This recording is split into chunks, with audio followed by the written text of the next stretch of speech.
Très chers membres de la communauté congolaise de partout dans le monde, bonjour. Bonjour en ce jour qui est mardi 26 mai 2020. Bonjour en ce jour que le Seigneur nous a accordé le souffle. Bonjour en ce jour que nous et vous, nous allons une fois encore partager. Bonjour en ce jour où nous venons avec la causerie, nous venons avec un partage, nous venons avec une réexplication, nous venons avec une traduction de choses que vous connaissez déjà, des informations que vous nous avez envoyées et que nous allons juste essayer de vous réexpliquer. Nous allons vous réexpliquer à vous Michel Rigaud, à vous Fred Lukombo, à vous Fina Makoba, Maman Micheline, Michael Ange, Misenga, Papa Francis Kwadi. Nous allons vous expliquer à vous, nous allons partager avec vous, nous allons juste faire une traduction de ce qui est sur notre page Facebook. Nous allons vous expliquer à vous, Nana Lisa Bakubenga, que Dieu vous bénisse. Nous disions qu'aujourd'hui, nous allons une fois encore de plus dire merci à ce Dieu qui nous a accordé le souffle ce matin afin que nous et vous, nous puissions être vivants. Nous allons dire merci à vous qui nous suivez de très loin, à vous qui nous encouragez. Nous avons été très flattés de vos encouragements et nous vous disons merci à vous qui habitez Cincinnati. Vous vous appelez Papa Micho Ngandou. Recevez ici les remerciements communautaires. Vous vous appelez Papa Fiston Mouella du même côté et de même côté plutôt. Nous vous disons aussi merci pour votre fidélité et vos encouragements. Vous êtes à Normal, vous êtes à Bloomington, vous êtes du côté de Normal, je me répète encore, vous vous appelez Maman Marie-Josée Diafouila et Papa Daniel Baka, ainsi que Monsieur André Gallardo Amahoro, que Dieu vous bénisse. Merci pour vos encouragements. Vous vous appelez Monsieur John Mac, vous vous appelez Papa Bernard Ditungunuka Mama Noël. Merci d'être en ligne en ce matin. De quoi nous allons parler aujourd'hui? Qu'est-ce que nous allons partager? Aujourd'hui, nous allons parler des États-Unis et puis nous parlerons d'autres pays en dehors de notre grand et beau pays. Nous parlerons aujourd'hui des sociétés de location. Vous savez que pour le moment, les gens ne bougent plus, les gens ne voyagent pas. Alors, les sociétés au pluriel de location ont des difficultés à avoir les clients potentiels. Nous allons vous dire quelle est la décision qu'elles ont prise. Nous allons parler de l'OMS qui suspend temporairement une étude sur l'hydroxychloroquine et puis le chloroquine. Plutôt la chloroquine. Nous allons parler de l'avertissement parce que actuellement les rats envahissent et il y a un avertissement contre le rat. Ici aux États-Unis, nous allons vous dire quelles sont les dispositions que vous devez prendre. Nous irons au Missouri. Nous irons à Missouri où nous allons parler des rassemblements. Il y a eu des rassemblements à Saint-Louis. Là, nous sommes à Missouri. Nous allons parler des pirates informatiques qui ont touché Parkland et puis le département de santé de Champaign-Urbana. Nous allons vous dire, mais il y a de bonnes nouvelles, bien que c'était une piraterie informatique. Nous allons parler de phénomènes qui va venir vers la fin de ce mois ici, qui apparaît après 17 ans. Ça sera les cigales. Les cigales vont envahir un côté des États-Unis. Nous allons vous dire, c'est là où les cigales vont envahir. Nous parlerons aussi de président Trump avec ses visites. Vous savez que pour le moment, il est déconseillé aux gens de se déplacer, mais le président Donald Trump s'est déplacé, alors ça a suscité un peu de critiques. Nous allons vous dire qu'est-ce qui s'est passé. Nous irons parler de Pérou. Nous parlerons de Pérou où un maire d'un petit village s'est caché dans un cercueil pour éviter l'ordre, parce qu'il a enfreint l'ordre de rester à la maison. Nous parlerons d'une étude qui a été faite dernièrement par rapport au taux de mortalité de Noirs, parce que vous savez qu'on a toujours dit que les Noirs sont le plus frappés par les Covid-19. Alors nous allons vous dire l'étude, qu'est-ce qu'elle a dit, qu'est-ce qu'elle a révélé, pourquoi les Noirs sont plus touchés. Nous finirons par parler de Chicago, où dans l'espace de quelques jours, on a enregistré 49 personnes qui sont mortes. Et avec comment ce n'est pas une mort naturelle, ce sont les gens qu'on a tués dessus. Nous allons finir par parler de cela. Alors, commençons d'abord par parler de Hertz. Hertz, qui est une société qui contrôle 30 et puis qui contrôle aussi Dollar. Quand je parle de Dollar, je vois une agence de location de véhicules et puis 30, c'est une agence aussi de location de véhicules. Alors, Hertz se voit maintenant actuellement coincé parce que il n'y a pas de clients qui viennent. Donc, la solution est maintenant, actuellement, nous voulons informer à ceux qui cherchent des véhicules en très bon état ou encore en état qui peut peut-être vous épargner des dépenses pendant un certain moment. Hertz est tenté maintenant de vendre ses véhicules. À Champagne, nous avons Hertz sur Madis. Ils sont en train de vendre les véhicules parce que simplement, ils ont déclaré faillite. Ils ont des dettes, ils ont des obligations qu'ils se voient incapables de faire face, surtout que cette période, ils étaient fermés. Alors, c'était juste pour vous informer que Hertz vend des voitures à moins cher. Vous pouvez même les appeler si vous habitez à moins de 75 miles. 75 miles, en termes de la vitesse que nous faisons sur les autoroutes, ça fait à peu près 75 minutes. Je parle bien de la vitesse de 70 à l'heure ou 80 à l'heure des fois quand nous le faisons. Alors, ceux qui habitent à moins de 75 miles, vous pouvez les appeler et si vous avez choisi une voiture, vous pouvez aller sur leur site, et que si vous avez choisi une voiture, ils peuvent venir vous déposer à la maison pour que vous puissiez faire un test de conduire. Alors, ou de test de conduite. Vous pouvez conduire ça et voir si la voiture est bonne. Vous n'avez pas à vous déplacer, ils peuvent venir jusqu'à vous. Vous savez, des fois, quand les clients, on en manque, parce que quand l'offre, vous savez, la loi de l'offre et de la demande. Maintenant, là, nous avons l'offre qui est supérieure à la demande. Et ils sont prêts à tout faire pour satisfaire le besoin du client. Donc, si vous avez besoin d'une voiture, allez sur le site de Hertz, où vous pouvez vous les appeler, si vous ne voulez pas vous déplacer. Ils viendront avec la voiture jusque chez vous pour que vous puissiez tester, vous puissiez rouler et voir si ça vous plaît pour acheter. Et ils vendent des voitures à un prix très bas. Et c'est simplement parce qu'ils tombent maintenant en faillite. Nous parlerons maintenant de l'OMS. Vous savez qu'il y a actuellement un combat entre le président Donald Trump et l'OMS. Et vous savez que la semaine passée, le président Donald Trump excusez-moi, il avait dit qu'il buvait de l'hydroxychloroquine comme prévention au COVID-19. Et vous savez, nous vous avions dit que la société qui produit ça en Europe, le président a aussi des actions là-bas. Est-ce que c'était une façon de faire la promotion de son produit que le président a dit ça, entre guillemets? Est-ce que c'était pour encourager aussi les gens à affluer vers le marché de hydroxychloroquine? Ça, on ne sait pas. Entre-temps, lui était en train de faire la promotion de hydroxychloroquine. De l'autre côté, maintenant, au Mexique, le président mexicain, lui, fait la promotion de la chloroquine, parce qu'il dit que la chloroquine est bonne.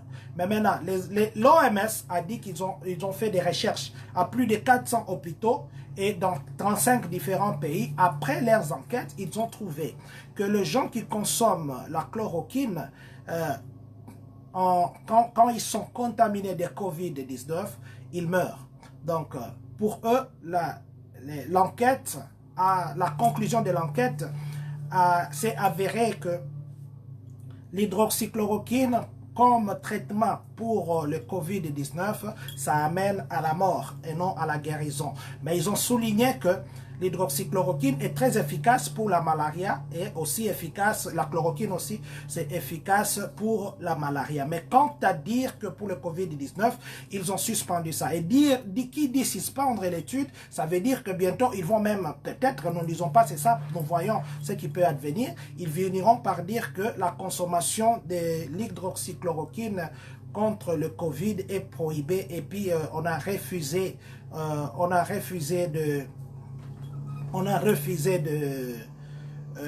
la production. Merci beaucoup, monsieur Alain Boucha. Je crois que nous avons parlé de ça, si j'ai une bonne mémoire, il y a 3 ou 4 semaines, je ne me rappelle plus bien. Regardez nos publications, je crois que nous avions intitulé ça ce jour-là, l'hydroxychloroquine et le COVID-19. Si vous regardez là, il y a tout le nom que nous avions donné là. Au risque que je reprenne encore, ça va encore me prendre du temps. Merci beaucoup, monsieur Alain Bouchi, pour votre question. Donc, je disais que actuellement, les enjeux sont tels que l'OMS refuse, maintenant, plutôt ils ont suspendu ça, parce que leur étude amène à découvrir que l'hydroxychloroquine amène à la mort et non à la guérison. Alors les gens maintenant se posent des questions, parce qu'ils ont dit, pour eux, ils ont dit que ils ont arrêté cette étude pour question de sécurité. Maintenant, il y en a qui disent, est-ce que ce n'est pas pour se venger du président Donald Trump qu'ils ont fait ça? Parce que si l'OMS actuellement refuse, parce que vous savez par exemple pour le COVID biologique ou le Covid qui est fait en Afrique, l'OMS n'a pas accepté ça et c'est pourquoi ce n'est pas commercialisé. Maintenant, s'il arrive que merci beaucoup Maman Janine Vita Bumba, merci beaucoup Papa Richard Bumba, merci Maman Janine d'être en ligne, merci pour votre soutien et merci pour tout. Donc je disais que l'hydroxychloroquine est liée au président Donald Trump. Or, le président Donald Trump a des problèmes avec l'OMS. Est-ce que ce n'est pas une façon que l'OMS veut maintenant casser le président Donald Trump? Ça, nous ne savons pas. Nous faisons seulement une petite analyse. Mais ce qui est vrai est que l'OMS a dit qu'ils arrêtent d'abord l'étude sur l'hydroxychloroquine et la chloroquine pour raison de sécurité. Mais si jamais les choses changeaient dans le futur, nous viendrons et nous vous le dirons. Nous sommes maintenant au Centre de contrôle et de prévention de maladies. Le Centre de contrôle et de prévention des maladies a émis un avertissement parce que pour le moment, vous savez que les restaurants sont fermés. Ça veut dire qu'il y a moins de ordures. Les restaurants sont fermés et puis beaucoup d'endroits où les gens vont manger, c'est fermé. Or, les rats vivent en allant dans des débris pour ramasser leurs trucs et puis manger. Mais actuellement, maintenant, ces centres-là de contrôle et de prévention de maladies, ils ont vu qu'il y a maintenant, les rats deviennent maintenant en quantité exponentielle. Ils commencent maintenant, au lieu d'aller chercher les histoires dans les ordures, vu que les restaurants sont fermés, ils ont maintenant tendance à entrer dans nos maisons. Ils ont maintenant tendance à s'approcher dans des villes, là où les gens vivent. Alors, on a le Centre de prévention de maladies a conseillé à toute la population, et nous vous demandons à la population, de vraiment toujours veiller à ce que vos portes, vos fenêtres, de petites ouvertures de la maison soient fermées. Si vous avez des petits trous, bouchez ça. Parce que les rats, pourquoi on dit ça? Parce que les rats sont porteurs de maladies. Et qu'on évite que prochainement, qu'il y ait encore d'autres maladies qui seront causées par les rats. Alors, faites un effort, gardez vos maisons fermées, bouchez tous les trous qu'il peut y avoir, et puis prenez des dispositions ou peut-être mettez des pièges, ou mettez des choses qui peuvent faire fuir toutes sortes de petits animaux sauvages là. Et puis surtout les rats, parce que comme on venait de nous dire, les rats sont porteurs de beaucoup de maladies. Ils ne trouvent plus à manger dans des poubelles. Ils viennent maintenant dans nos maisons. Alors, faisons très attention. C'était juste une façon de conseiller que nous devons vraiment veiller à notre... Excusez-moi, il y a une question ici parce que ça doit partir. Monsieur Bruno Tshisekedi, la chloroquine associée à l'hydroxychloroquine guérit les patients de Covid. Je suis témoin d'un Congolais guéri à cause de cette combinaison médicale. OMS, Batika Lokuta, ils sont prêts pour contraindre, ainsi de suite. Merci beaucoup, Monsieur Tshisekedi. Merci beaucoup, Monsieur Bruno Tshisekedi. Merci vraiment pour... merci pour ces témoignages. C'est ce que nous venons de dire ici. Est-ce que l'OMS, ce n'est pas seulement une façon de punir aussi le président? Bon, ils ont dit qu'ils ont suspendu. Ils ont suspendu. Peut-être qu'ils attendent que les gens puissent encore changer leur langage. Bon, du moins, pour le moment, ils ont suspendu. Nous avons même posté l'article sur notre page Facebook. Merci beaucoup, Monsieur Bruno. Merci vraiment. Alors, je disais que faites attention pour ne pas laisser des ouvertures dans votre maison au risque d'avoir une autre forme de maladie des rats. Alors, c'était juste un avertissement que nous voulions vous dire. Et bien sûr, à Champagne aussi, ici, nous avons beaucoup de rats. Et puis, il y a même des endroits où vous allez dans des entreprises, là, il y a des gros rats comme ça. Donc, ce sont des porteurs de microbes. Alors, faisons très attention. Nous sommes maintenant à Saint-Louis. Là, c'est Missouri.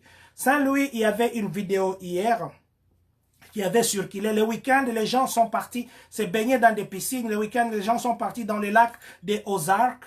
Si vous étiez parti au lac des Ozarks ce week-end, si vous étiez parti dans des piscines de Saint-Louis ce week-end, parce que les gens étaient là sans masque, les gens étaient là confinés, les gens étaient là dans des attroupements. Alors, si vous y étiez ce week-end, prière, vous mettre vous-même en quarantaine. Le ministère de Santé, plutôt le département de santé de Saint-Louis a demandé à tout celui qui était ce week-end dans ce groupement de gens, de se mettre lui-même en quarantaine pour 14 jours, et puis lui-même va sortir de sa quarantaine. Pourquoi on dit ça?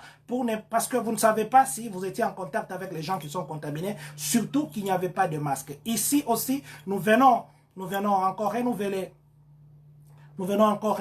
notre demande à la communauté de toujours vous protéger. On ne connaît pas l'état sanitaire de quelqu'un en les regardant comme ça. Il faudrait les tests pour connaître. Alors, excusez-moi, nous ne voulons pas avoir des contaminés dans la communauté. Prenons notre mal en patience. Le temps s'approche où nous allons jouer. Le temps s'approche où nous allons nous amuser. Le temps s'approche où nous allons nager. Mais pour le moment, évitons. Mais s'il arrivait par hasard que vous étiez là les week-ends, s'il vous plaît, mettez-vous en quarantaine pendant 14 jours. C'est ça, c'est que le département de santé de Saint-Louis a conseillé. Et puis 14 jours après, s'il n'y a pas de manifestation, alors vous pouvez ressortir. Merci beaucoup, monsieur Abedi Ephraim. Que Dieu vous bénisse. Merci beaucoup, monsieur John Bachala. Que Dieu vous bénisse. Nous parlerons maintenant des pirates informatiques. Vous savez que pendant ces temps, quand on dit que le malheur des uns fait le bonheur des autres, c'est comme qui dirait que s'il n'y a pas de morts, c'est lui qui fabrique des cercueils, sa prière, il jeûne même pour qu'il y ait des morts. Et entre-temps, s'il y a des morts, ça cause de la peine dans la famille, c'est une perte. Mais maintenant, actuellement, vous savez, avec tout ce qui arrive maintenant, il y a maintenant le pirate informatique qui se sont aussi improvisés. Nous avions eu 2 victimes ici à Champagne. Il y a le département de santé de Champagne-Urbana et puis Parkland, le collège Parkland. Pour le collège Parkland, avec leur assureur, pour arranger cette situation, ça les a coûté jusqu'à 480 000 $. Maintenant, ce qui est bien, que ce soit pour Parkland, que ce soit pour le département de santé de Champagne-Urbana, il n'y a pas eu de données personnelles qui ont été volées. Mais ce qu'il y a eu, est qu'il y a eu... pendant une certaine période, Parkland par exemple, il y a des services qui n'ont pas pu fonctionner jusqu'à 10 jours. Et puis même le cours en ligne, ainsi de suite, c'était aussi affecté.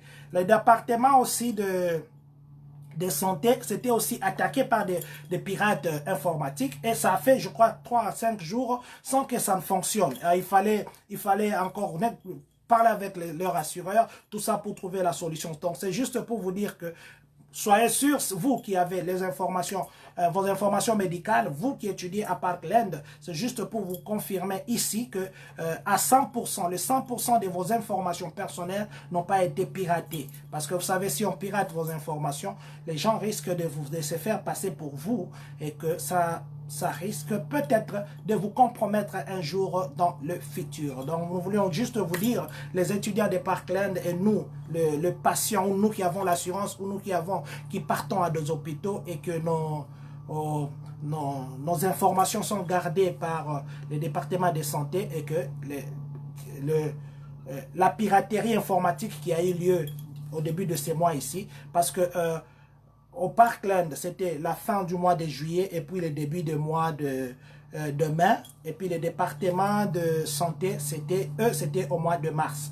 Donc, ça n'a pas affecté vos données personnelles. Vos données personnelles sont en sécurité. Nous allons maintenant parler d'autre chose. Nous allons parler des cigales. Ceux qui ont étudié la fable de La Fontaine connaissent ce que veut dire la cigale, et plutôt connaissent cette récitation des cigales et la fourmi. Nous avions tous étudié. Maintenant, il y avait des cigales qui avaient apparu il y a 17 ans. Mais maintenant, dans l'ouest, vers le sud-ouest de Virginia, et puis une partie de... plutôt vers le nord, donc sud-ouest de Virginia, et puis vers le nord de Caroline, plutôt vers Caroline du Nord, excusez-moi, nous sommes du côté de Caroline du Nord, et puis sud-ouest de Virginia.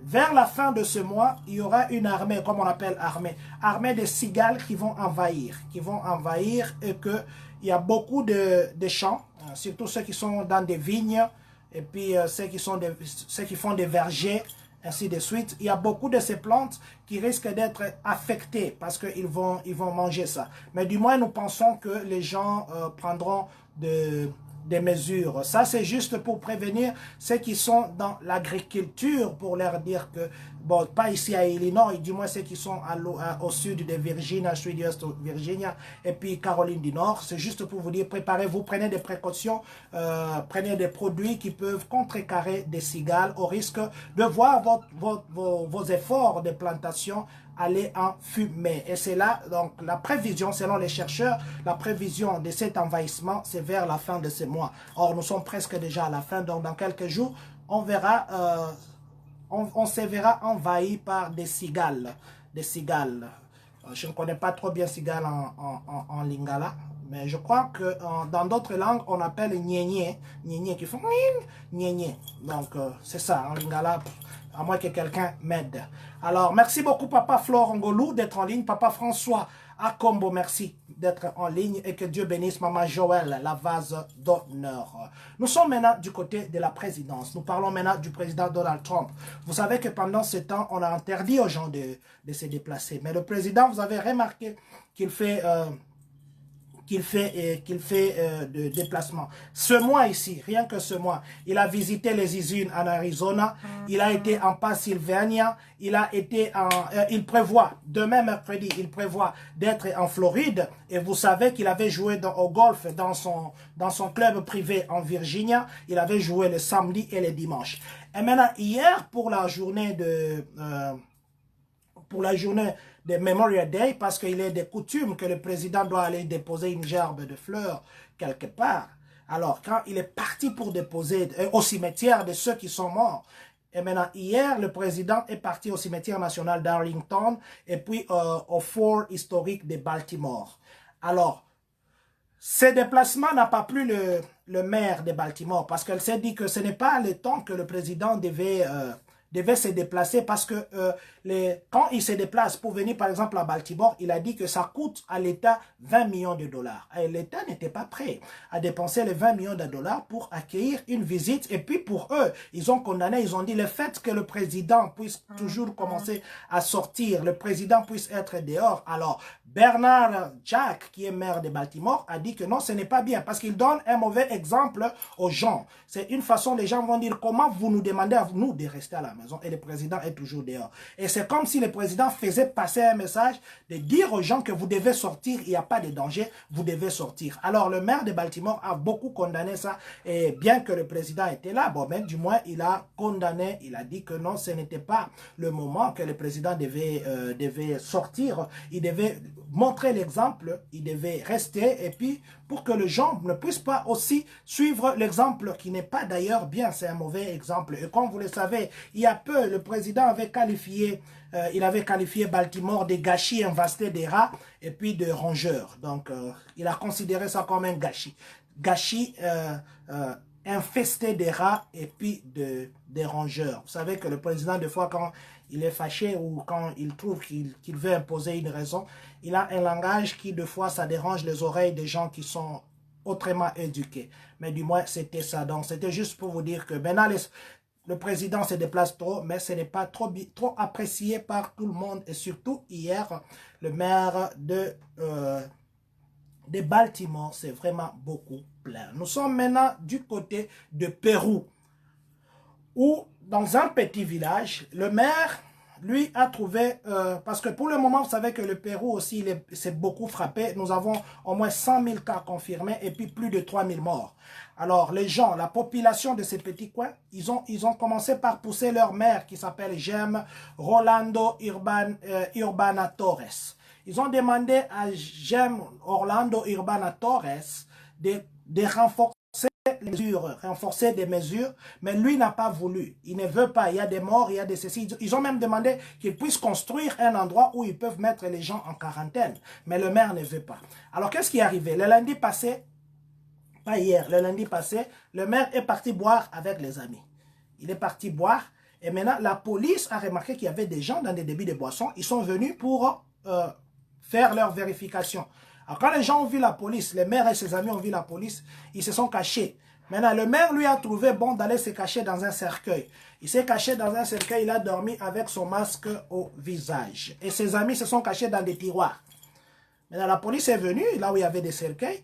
Ils ont trouvé qu'il y avait un cercueil ouvert avec une personne dedans. Comment est-ce que quelqu'un peut mettre dans un cercueil, mais il n'y a personne à côté? Et bien là, on l'a appréhendé, on l'a attrapé. On a vu que c'était le maire et qu'il mentait, qu'il était mort. On l'a arrêté et puis on a aussi arrêté ses amis. Et la police a publié ses photos sur les réseaux sociaux pour dire que le maire ne montrait pas un bon exemple. Alors, on ne sait pas maintenant si... parce que lui aussi, le maire, il était supposé ne pas bouger de la maison parce que la ville est sous l'ordre de rester à la maison. Mais maintenant, lui, le maire, a enfreint cet ordre. Alors, pour se justifier ou bien pour se sauver, il s'est caché dans un cercueil. Mais malheureusement pour lui, on a remarqué qu'il était vivant, il n'était pas mort et on l'a arrêté. Donc, c'était juste pour vous dire que, vous savez qu'il y a des fois que vous faites une blague pour aller vous cacher dans un cercueil et puis vous avez un sommeil indéfini, hein, vous ne dormez plus. Peut-être que c'est ici qu'on joue avec des cercueils. Ceux qui vivent en Afrique connaissent bien les rôles des cercueils. Et ben, du moins, nous vous dirons s'il y a une suite, s'il est arrêté ou c'est pas moi s'il est libéré, mais du moins la police l'avait arrêté et peut-être il va passer par un procès ou peut-être qu'on va les destituer. Mais si jamais il y a une autre nouvelle ou il y a une autre information, un autre partage, nous viendrons vous dire. Maintenant, l'étude actuelle qui a été menée par l'université de Howard a vu que le taux de mortalité des Noirs, c'est simplement parce qu'ils habitent à côté des zones qui sont polluées. Donc, ils vivent dans des zones polluées. Et la pollution de l'air, plutôt, c'est un facteur qui contribue à la propagation de coronavirus. À la propagation de coronavirus, c'est ça. Donc, l'histoire vous dira que les Noirs, ils étaient marginalisés, et que l'unique façon de faire, c'était habiter dans des quartiers qui étaient, entre guillemets, pauvres. Et puis, vous savez que pour éviter des taxes, beaucoup d'entreprises vont s'installer dans des coins où ils vont payer la taxe pas trop élevée. Et c'est dans des endroits, très malheureusement que le noir ou la population noire ou même blanche qui n'a pas suffisamment de moyens habite. Et maintenant, c'est ça, c'est que les recherches ont prouvé, même des recherches ont dit qu'actuellement, les gens qui sont riches vous diront que nous sommes tous dans le même bateau, Selon cette recherche, ils ont dit que non, les riches ne peuvent pas prétendre être dans le même bateau que le noir, par exemple, parce que eux, ils vivent dans des zones qui sont très polluées et c'est ça le facteur même. Donc, ça n'a rien à voir, ça les provoque des asthmes, des complications respiratoires, ainsi de suite. Donc, ça n'a rien à voir à la couleur de peau, c'est plus lié à des zones très polluées. Ici aussi, nous allons demander à tous nos compatriotes qui sont partout dans le monde de contribuer à ce que nous puissions arrêter la pollution de l'air. Évitons de fumer en désordre, évitons tout ce qui peut contribuer à la pollution de l'air. C'est pour sauver notre génération future, c'est pour sauver le monde, c'est pour sauver tous ceux qui nous entourent, c'est pour sauver cette flore, notre flore et notre faune que nous devons sauver. Donc, soyons conséquents, évitons la pollution et c'est ça, c'est qui est même la cause de la mortalité chez le noir. C'est vrai aussi, quand vous regardez aussi, je ne sais pas trop confirmer, si vous regardez aussi au pays, les villes qui ont moins de pollution au pays, on ne voit pas trop les cas de corona. Goma, par exemple, ils ont déconfiné depuis très longtemps et il y avait, je crois, un mort ou deux morts, c'est pas trop bien, je crois un mort ou deux. Peut-être que cette recherche a raison, peut-être aussi que c'est ça, le facteur qui contribue vraiment à l'expansion de coronavirus. Donc, c'était juste pour vous encourager à éviter la pollution dans la mesure du possible. Merci beaucoup, Maman Lisette Mbaki et Papa Mémoire Boudimbo. Merci, Maman Olga et Papa Célestin d'être en ligne. Que Dieu vous bénisse. Donc, nous allons finir par Chicago. Vous savez que l'autre fois, nous vous avions dit que le quartier ouest de Chicago, c'était un quartier très insécurisant, où nous avons dit que la drogue même se vendait comme ça. Ils ont des marchés à l'air libre de drogue et que dernièrement, on est parti là-bas arrêter plus de 55 personnes. Maintenant, aujourd'hui, on parle d'un autre chapitre. Le week-end ici des Memorial Day, ou le jour qu'on se rappelle de gens qui sont morts sur le champ de bataille. Donc, entre vendredi et hier lundi, il y a eu 49 morts. 49 morts Pas des morts de coronavirus, des morts avec des tirs, des morts avec des coups de balle. Et entre le 49, là, il y a 10 personnes qui ont été fatalement tuées. Ça veut dire, si on dit fatalement tuées, ça veut dire beaucoup de coups de balle comme ça, même défigurés. Donc, Chicago, on est en train de dire que depuis, plutôt, les informations ont dit que depuis 2015, c'est la première, c'est le plus pire. C'est le plus pire de Memorial Day depuis 2015 parce que le nombre de morts en peu de jours, donc si nous avons vendredi, samedi, dimanche, lundi, en 4 jours, on compte 49 morts, donc on a une moyenne à peu près de 11 personnes, je ne sais pas moi combien, par jour, c'est beaucoup. Qui sont morts à cause des balles, qui sont morts à cause de l'insécurité, qui sont morts à cause des violences. Et puis on nous dira ceci. Par exemple, le plus récent, c'était hier lundi, à 23h30. 3 personnes étaient tuées. Ils étaient juste devant la maison et on a tiré sur eux. On a tiré sur eux, une dame et puis 2 hommes. Ils sont morts. Nous sommes maintenant dans la journée d'hier. Dans la journée d'hier, parce que ce qu'on a dit de 3 personnes, ça c'est à 23h. Maintenant, pendant la journée, il y a une fille de 15 ans qui était aussi seulement debout comme ça, on a tiré dans sa jambe. Elle a reçu un coup de balle, plutôt une balle dans la jambe. Ça, c'est hier. Maintenant, dimanche vers la matinée, un garçon de 21 ans, on l'a tiré dans la tête. À part le dimanche, le samedi matin, un garçon de 15 ans, il était dans un véhicule qu'on appelle, ici on appelle SUV. Chez nous, on appelle des jeeps. Au Congo, on appelle en général des jeeps. Donc, il s'était échangé avec le chauffeur. Et puis, le chauffeur l'a tiré. Il a donné beaucoup de coups de balle dans la poitrine et puis sur le corps. Et le garçon est mort. Donc, ça, c'est quelques exemples que nous avons pris. Donc, c'était pour vous dire, nous ne vous décourageons pas d'aller habiter à Chicago. Mais nous voulons que, même quand des fois nous allons faire nos achats, que nous sachions, ou quand nous allons en visite, ou quand nous allons nous promener, comme c'est à côté, que nous sachions où aller. Et puis que nous évitions des échanges avec des gens. Parce que vous savez, il y en a qui ont des gâchettes faciles, qui peuvent tirer très facilement. Alors, c'était juste pour vous dire que Chicago, pour le moment, ça commence un peu à contaminer aussi de ses côtés. Vous voyez, dernièrement, on a tué quelqu'un ici. L'autre fois, on a tué encore quelqu'un. Donc, ça commence un peu à contaminer ses côtés. Ce n'est pas bien. Mais simplement, je sais que ça ne va pas affecter notre communauté. Mais c'est simplement, nous avons partagé avec vous cette nouvelle parce que nous dépendons de Chicago. Chicago est à côté de nous. Et que nous devons savoir, à chaque fois que nous allons là-bas, où nous allons mettre nos pieds, évitons d'aller à l'est.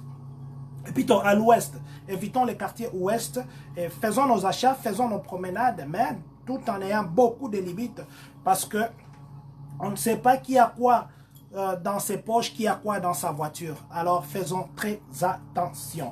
En fait, c'est avec la nouvelle de Chicago que nous allons aujourd'hui clôturer en disant merci à vous, Louzolo Jean-Claude, que Dieu vous bénisse. Merci d'être en ligne, monsieur Félicien Lézan Ilunga, monsieur, parce qu'on parle de Ilunga, laissez-moi parler aussi de Christian Ilunga, monsieur Christian, ingénieur depuis Nova Product. Merci de nous suivre. À vous qui êtes connectés en ce moment, à vous qui nous faites toujours confiance, à vous qui nous conseillez. Nous vous disons merci d'être ce matin, plutôt d'avoir partagé ces quelques messages avec nous. Merci d'être connecté. Merci pour tout. Nous n'oublierons pas aussi ici de rappeler que nous vous avions dit que nous allons continuer avec la distribution de masques. Nous allons nous concerter en comité directeur et peut-être demain, nous vous dirons quel est le jour que nous allons encore distribuer. Nous encourageons tout le monde à porter le masque. Que vous soyez dans une boutique, que vous soyez dans un magasin, que vous soyez dehors quand vous faites vos courses, n'oubliez pas de porter vos masques. Parce que le masque va vous protéger. Le masque va sauver votre vie. Le masque va sauver les vies des autres. Le masque va protéger votre famille. Nous vous dirons quand est-ce que nous allons encore passer à la distribution de masques. Je sais qu'on m'a dit qu'aujourd'hui, je ne suis pas très informé, plutôt je ne suis pas très sûr de cette information, il faut que je vérifie. On m'a dit que Champlain devait procéder à la collation des grades aujourd'hui.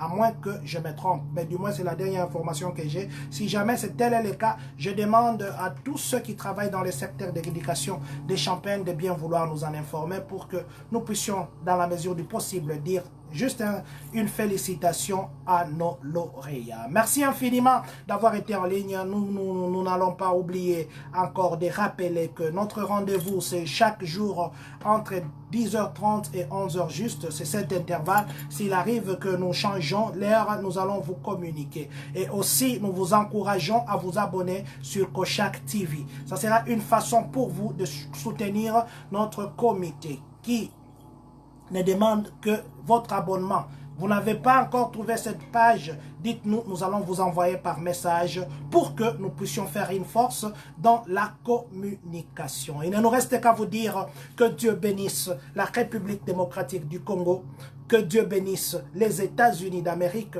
et que surtout, que Dieu bénisse les Congolais des Champaignes.